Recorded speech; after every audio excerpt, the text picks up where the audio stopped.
What you're about to hear is a true story, or at least, that's what she claimed. A girl decided to record herself sleeping because she kept waking up exhausted, feeling like someone or something was watching her at night. But nothing, absolutely nothing could have prepared her for what the camera captured. Fade into black with soft heartbeat sounds. This dot is what she saw. Her name was Emily, 27 years old. She lived alone in a small one-bedroom apartment in Portland. For weeks, Emily had been waking up between 3 and 3:30 a.m., always at the same time. No sounds, no lights, but a feeling of being watched. At first, she ignored it. Then, she started locking her bedroom door. Then, she placed salt around her bed. Nothing helped. So one night, she placed her phone on a tripod, facing the bed, hit record, and went to sleep. In the morning, she didn't even check the footage. Another sleepless night. But on the second day, curiosity got the better of her. She sat at her desk, coffee in hand, and scrubbed through the 7-hour video. Everything was normal until exactly 3:17 a.m. Her bedroom door, the one she locked, creaked open, slowly. But that wasn't the terrifying part. What made her heart freeze was what followed. A dark shadow entered the room. It didn't walk, it glided, and it stopped. Right next to her sleeping body, watching her, not moving. For 17 minutes. Emily showed the video to a friend. They told her it must be a trick of the light, but Emily knew what she saw. That night, she recorded again, 3:17 a.m. This time, not one shadow, but two. The first stood by her bed. The second leaned over her, almost touching her face. At 3:34 a.m., her body jolted violently, like something had shocked her, but she never woke up. In the morning, she had red marks across her neck, like fingers, long, thin fingers. Emily couldn't sleep anymore. She tried sage, a priest, a spiritual healer. The shadow kept coming. One night, she tried staying awake. 3:17 a.m., nothing. But when she looked away, just for a second, she saw movement in the corner of her eye. The same figure, standing in her hallway. This time, it smiled. That was the last night she stayed in that apartment. Emily moved away, changed her number, deleted her social media. But sometimes, at night, she still wakes up at 3:17 a.m. and she still feels watched. The footage, she deleted it, but not before one frame was saved.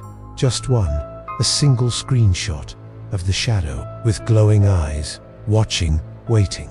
Weeks passed. Emily had moved to a new city, new apartment, new life. But the problem, the nightmares never stopped. Every night, she dreamed of a masked figure, standing silently at the foot of her bed, never moving, just watching. And when she woke up, there were scratches on her back, fresh ones, on skin that was clear before she fell asleep. One night, she saw something even worse, a handprint on her bathroom mirror. But she lived alone, desperate. Emily set up her phone again. This time, she wanted proof. She placed the camera on the shelf and hit record. The next morning, she reviewed the footage. Everything was still until 3:17 a.m. The screen flickered. Then, her bedroom door opened slightly, but instead of the shadow, she saw something more disturbing. A figure that looked like her. Same hair, same body, but something was off. Its eyes were pure black, and its mouth stretched unnaturally wide. The other Emily walked toward the bed, leaned down to a real sleeping body, and whispered something directly into her ear. The camera picked up the sound. "I came back because you opened the door." The following night, neighbors called the police. They'd heard screaming coming from Emily's apartment. When the authorities arrived, the apartment was empty. No sign of a struggle, no forced entry. Just one thing left behind, her phone, still recording. The last thing on the footage, Emily, sitting on her bed, crying, and behind her, in the shadows, stood a tall figure, motionless, faceless. Then, the camera moved, slowly, as if someone turned it, and it pointed directly at the viewer. Emily was never seen again.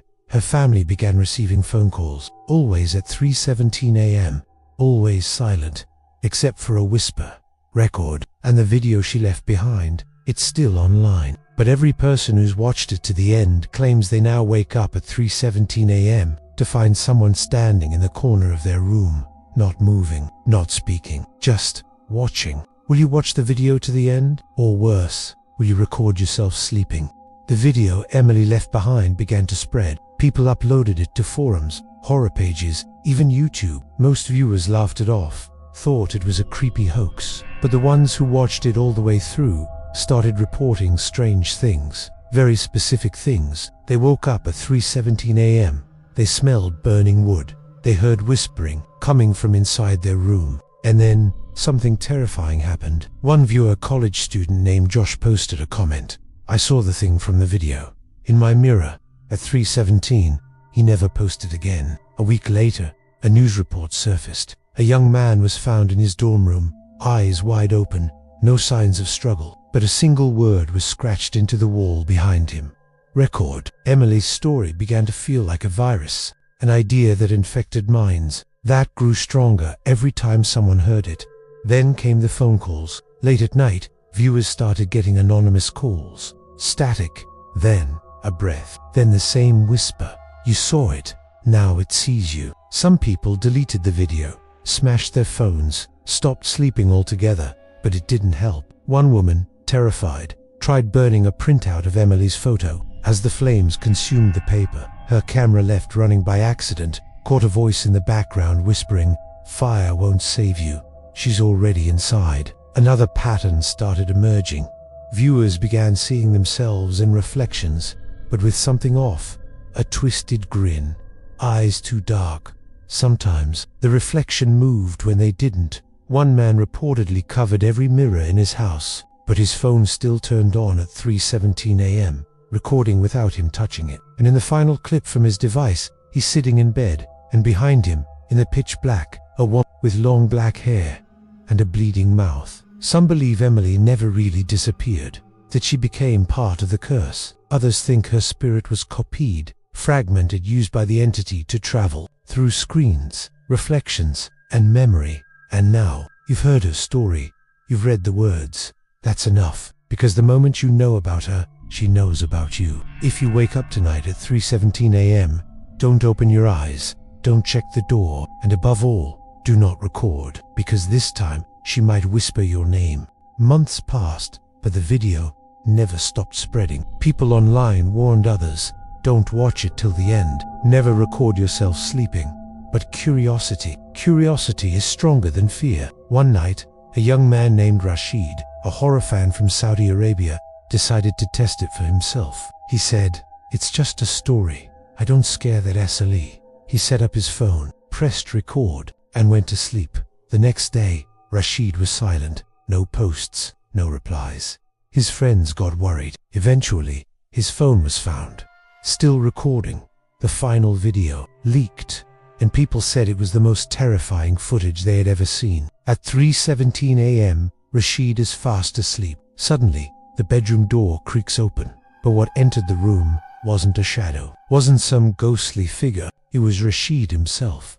Same face, same clothes, same body, but the eyes completely black, and the face burned. This second, Rashid slowly walked to the bed, leaned over his sleeping self, and whispered, "Your turn begins now." And then the camera shut off. No one could find Rashid. His room was untouched, his phone still recording, but he was gone. The day after his disappearance, everyone who had watched the leaked footage started receiving the same phone notification.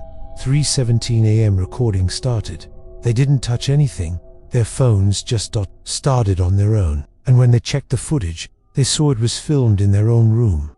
Their bed, their walls, and a figure standing in the corner, smiling. Now, you've read the story. You know about Emily. You know about Rashid. The real question is, will you record yourself tonight? Will you test it? Because once you know about her, she knows about you. And if your phone turns on at 3:17 a.m., if you hear footsteps, if someone whispers your name, don't answer, don't move, don't open your eyes, because you opened the door, and now she's inside.